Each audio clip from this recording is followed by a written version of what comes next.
ॐ नमो भगवते रुद्राय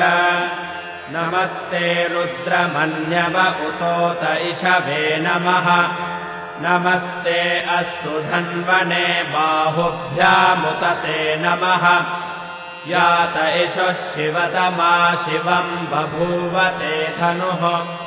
शिवा शरव्यायातवतया नो रुद्रमृडया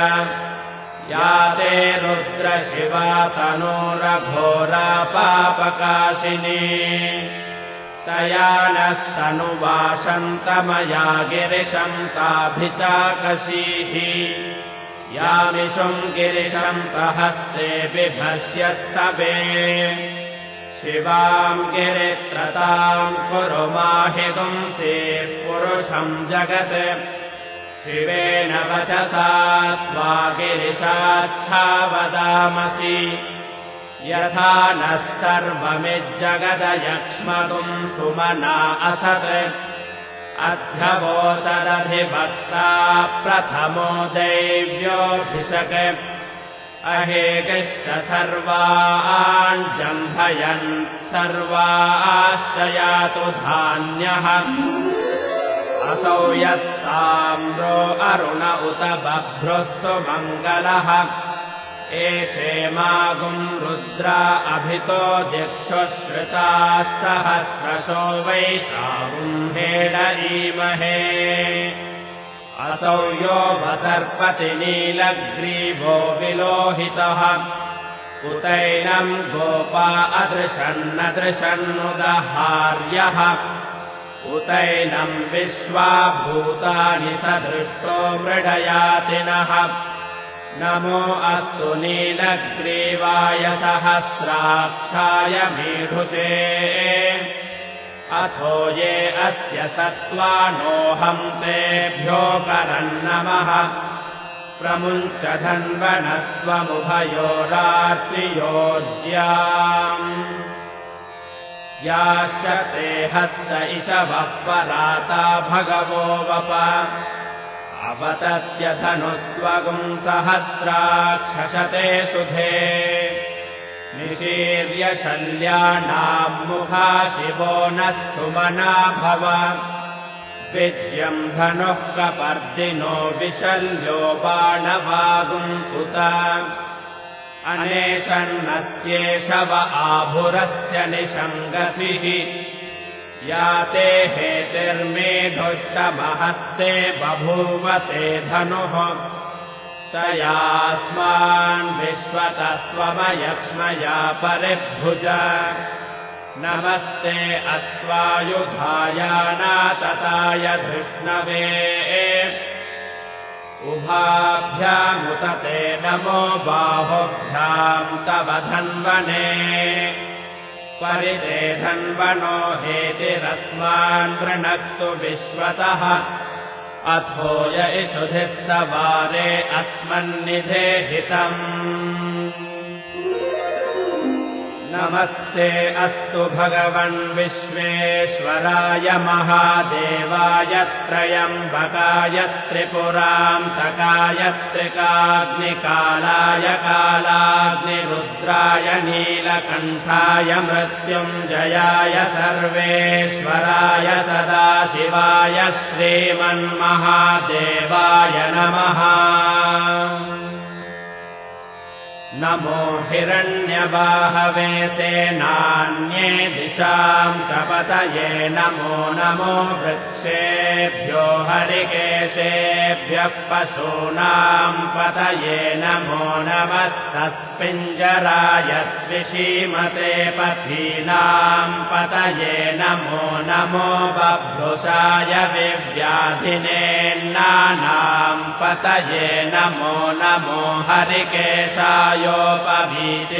पुष्टानाम् पतये नमो नमो भवस्य हेत्यै जगताम् पतये नमो नमो रुद्राय तथा विने क्षेत्र वैश्याणाम् पतये नमो नमः सूताय हन्त्याय वनानाम् पतये नमो नमो रोहिताय स्थपतये वृक्षाणाम् पतये नमो नमो मन्त्रिणे वाणिजाय कक्षाणाम् पतये नमो नमो भुवन्तये वारिवस्कृतायौषधीनाम् पतये नमो नम उच्चैर्घोषाय क्रन्दयते पत्तीनाम् पतये नमो नमः कृत्स्नवीताय धावते सत्त्वनाम् पतये नमः नमः सहमानाय निर्व्याधिन आव्याधिनीनाम् पतये नमो नमः ककुभाय निषङ्गिने स्तेनानाम् पतये नमो नमो निषङ्गिन इषुधिमते तस्कराणाम् पतये नमो नमो वञ्चते परिवञ्चते स्तायूनाम् पतये नमो नमो निचेरवे परिचरायारण्यानाम् पतये नमो नमः श्रिकाविभ्यो जिघागुंसद्भ्यो मुष्णताम् पतये नमो नमोऽसि मध्यो नक्तम् चरद्भ्यः प्रकृन्तानाम् पतये नमो नम उष्णीषिणे गिरिचराय कुलुञ्चानाम् पतये नमो नम इषुमध्यो धन्वाविभ्यश्च वो नमो नम आतन्वानेभ्यः प्रतिदधानेभ्यश्च वो नमो नम आयच्छद्भ्यो विसृजद्भ्यश्च वो नमो नमोऽस्यद्भ्यो विद्यद्भ्यश्च वो नमो नम आसीनेभ्यश्च यानेभ्यश्च वो नमो नमः स्वपद्भ्यो जाग्रद्भ्यश्च वो नमो नमस्तिष्ठद्भ्यो धावद्भ्यश्च वो नमो नमः सभाभ्यः सभापतिभ्यश्च वो नमो नमो अश्वेभ्योऽश्वपतिभ्यश्च वो नमः नम आव्याधिनेभ्यो विविध्यन्तेभ्यश्च वो नमो नम उगणाभ्यस्त्रिगंहतीभ्यश्च वो नमो नमो गृत्सेभ्यो गृत्सपतिभ्यश्च वो नमो नमो व्रातेभ्यो व्रातपतिभ्यश्च वो नमो नमो गणेभ्यो गणपतिभ्यश्च वो नमो नमो विरूपेभ्यो विश्वरूपेभ्यश्च वो नमो नमो महद्भ्यः क्षुल्लकेभ्यश्च वो नमो नमो रथिभ्यो रथेभ्यश्च वो नमो नमो रथेभ्यो रथपतिभ्यश्च वो नमो नमः सेनाभ्यः सेनानिभ्यश्च वो नमो नमः क्षत्रिभ्यः संग्रहीतृभ्यश्च वो नमो नमस्तक्षभ्यो रथकारेभ्यश्च वो नमो नमः कुलालेभ्यः कर्मारेभ्यश्च वो नमो नमः पुञ्जिष्टेभ्यो निषादेभ्यश्च वो नमो नम इषुकृभ्यो धन्वकृभ्यश्च वो नमो नमो मृगयुभ्यश्वनिभ्यश्च वो नमो नमस्वभ्यश्वपतिभ्यश्च वो नमः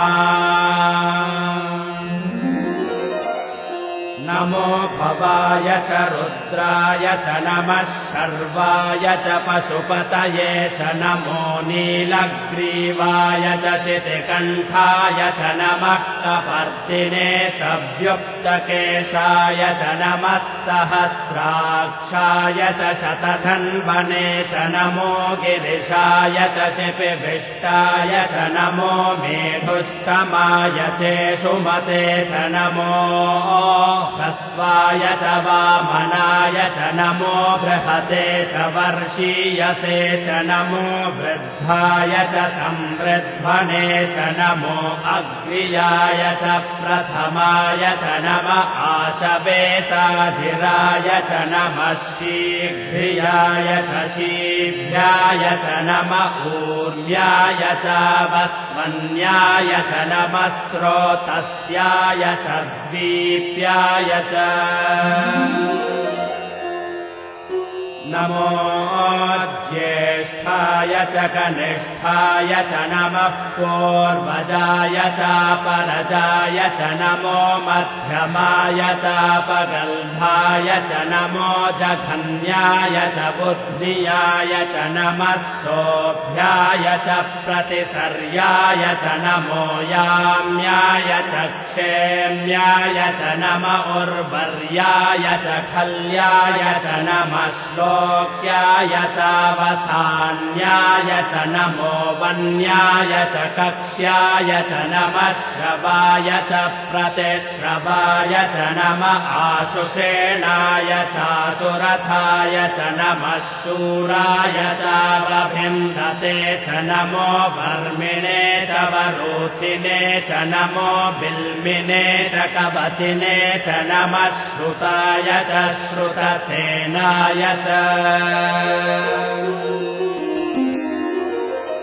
नमो दुन्दुभ्याय च हनन्याय च नमो धृष्णवे च प्रमृषाय च नमो दूताय च प्रहिताय च नमो निषङ्गिणे चेषुधिमते च नमस्तीक्ष्णे शवे चायुधिने च नमः स्वायुधाय च सुधन्वने च नमः श्रुत्याय च पथ्याय च नमः काट्याय च नीप्याय च नमः सूर्याय च सरस्याय च नमो नाद्याय च वैशन्ताय च नमः कोप्याय च वट्याय च नमो वर्ष्याय च वर्ष्याय च नमो मेघ्याय च विद्युत्याय च नम ईध्र्याय च तप्याय च नमो वात्याय च रेश्मियाय च नमो वास्तव्याय च वास्तुपाय च नमः सोमाय च रुद्राय च नमस्ताम्राय चारुणाय च नमः शङ्गाय च पशुपतये च नम उग्राय च भीमाय च नमो अग्रे वधाय च दूरे वधाय च नमो हन्त्रे च हनीयसे च नमो वृक्षेभ्यो हरिकेशेभ्यो नमस्ताराय नमः शम्भवे च मयो भवे च नमः शङ्कराय च मयस्कराय च नमः शिवाय च शिवतराय च नमस्तीर्थ्याय च कूल्याय च नमः पार्याय च वार्याय च नमः प्रतरणाय चोत्तरणाय च नम आतार्याय च लाद्याय च नमः षष्ट्याय च फेन्याय च नमः सिकत्याय च प्रबाह्याय च नम इरण्याय च प्रपथ्याय च नमः किगुंशिलाय च क्षयणाय च नमः कपर्दिने च पुनस्तये च नमो गोष्ठ्याय च गृह्याय च नमस्तल्प्याय च गेह्याय च नमः काट्याय च गह्वरेष्ठाय च नमो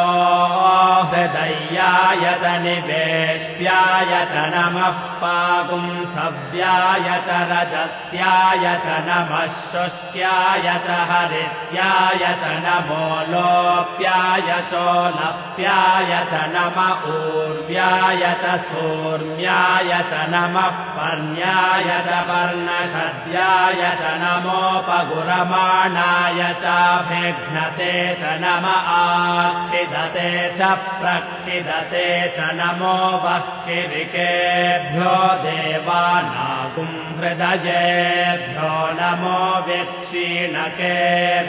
नमो विचिन्वत्केभ्यो नम आनिर्हतेभ्यो नम आमीमत्केभ्यः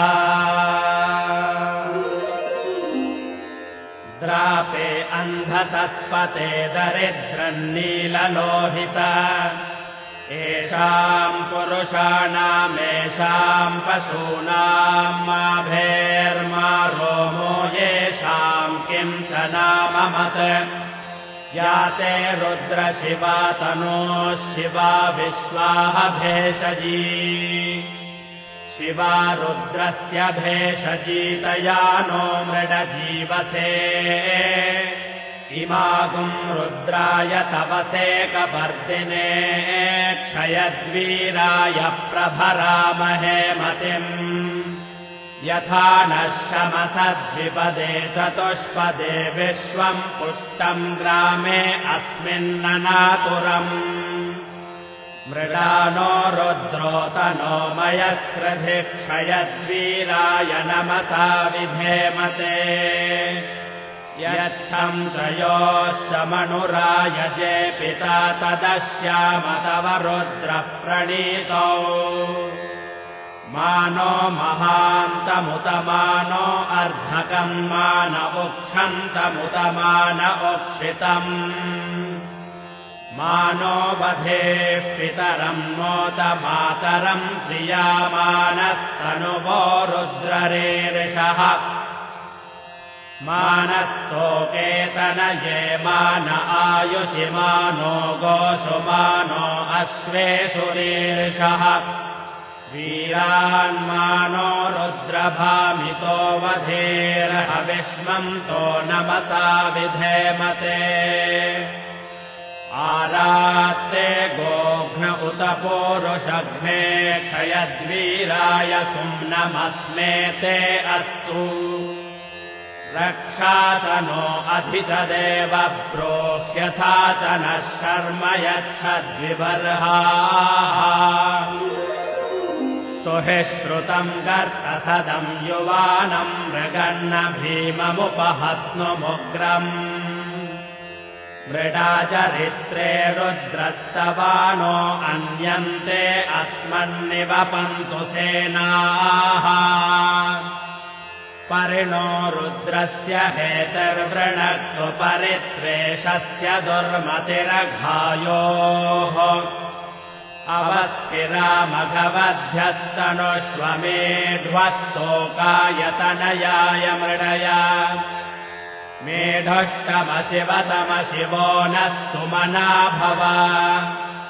परमे वृक्ष आयुधम् निधाय कृत्यम् वसान आचर पिनाकम् बिभ्रदागहि विकिरितविलोहित नमस्ते अस्तु भगवः यास्ते सहस्रगुम् हेतयोऽन्यमस्मन्निवपन्तु ताः सहस्राणि सहस्रधा बाहुवोस्तव हेतयः तासामीशानो भगवः पराचीनामुखाकृधी सहस्राणि सहस्रशो ये रुद्रा अधिभूम्याम् तेषागुम् सहस्रयोजने वधन्वानि तन्मसि अस्मिन्महत्यर्नवेतरिक्षे भवा अधि नीलग्रीवाश्चितिकण्ठाः शर्वा अधः क्षमाचराः नीलग्रीवाश्चितिकण्ठादिवगुम् रुद्रा उपश्रिताः ये वृक्षेषु सस्पिञ्जरा नीलग्रीवा विलोहिताः ये भूतानामधिपतयो विशिखासः कपर्दिनः ये अन्नेषु विविध्यन्ति पात्रेषु पिबतो जनान् ये पथाम् पथिरक्षय ऐलभृदाय व्युधः ये तीर्थाणि प्रचरन्ति सृकावन्तो निषङ्गिणः य एतावन्तश्च भूयागुंसश्च दिशो रुद्रावितस्थिरे तेषागुंसहस्रयोजने वधन्वानि तन्मसि नमो रुद्रेभ्यो ये पृथिव्याम् ये अन्तरिक्षे ये दिवि येषामन्नम् वातो वर्षमिषवस्तेभ्यो 10 प्राचेर्दश दक्षिणा 10 प्रतीचेर्दशोदीचेर्दशोर्ध्वास्तेभ्यो नमस्ते नो मृडयन्तु तेऽयम् विश्वो यश्च नो द्वेष्टितम् भोजम्भे दधामि त्र्यम्बकम् यजामहे सुगन्धिम् पुष्टिवर्धनम् उर्वारुकमिव बन्धनान् मृत्योर्मुक्षीयमामृतात् यो रुद्रो अग्नौ यो अप्सु य ओषधीषु यो रुद्रो विश्वा भुवना विवेश तस्मै रुद्राय नमो अस्तु तमुष्टुहि यस्विषुः सुधन्वायो विश्वस्य क्षयति भेषजस्य यक्ष्वामहेशो मनसाय रुद्रम् नमोभिर्देवमसुरम् दुवस्य अयम् मे हस्तो भगवानयम् मे भगवत्तरः अयम् मे विश्वभेषजो यगुम् शिवाभिमर्षणः ये ते सहस्रमयुतम् पाशामृत्यो मर्त्यायहम् तवे तान्यज्ञस्य मायया सर्वानवयजामहे मृत्यवे स्वाहा मृत्यवे स्वाहा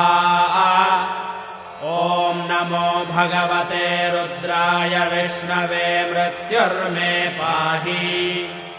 प्राणानाम् ग्रन्थिरसि रुद्रो मा विशान्तकः तेनान्नेनाप्यायस्व ॐ शान्तिः शान्तिः शान्तिः